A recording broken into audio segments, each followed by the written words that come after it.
রবিবার মানেই ভালো মন্দ খাওয়া। সকালবেলা গরম গরম লুচি আর দুপুরে বরের রান্না করা বিরিয়ানি খেয়ে চলে এলাম ছাদে। শীত শেষ, তাই ব্ল্যাঙ্কেটটাকে ভালোভাবে রোদ খাইয়ে নিয়েছি, কারণ তুলে দিতে হবে।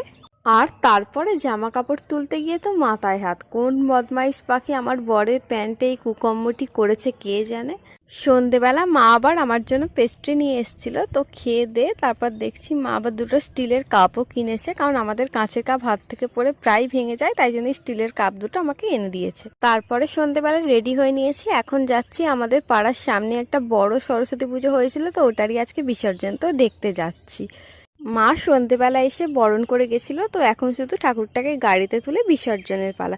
আর দেখো আমরা এখানে এসেছি বলে আমাদের সাথে সাথে ছোট কালুও চলে এসেছে। তো এখানে বেশ কিছুক্ষণ থেকে রাত্রি 9টা নাগাদ আবার বাড়ি চলে গেলাম। তো দুপুরের কিছুটা বিরিয়ানি বেঁচে গেছিলো, তো ওটা দিয়ে আজকে ডিনারটা করে নিলাম। তো চলো আজকের মিনি ব্লগ এই পর্যন্ত। টাটা।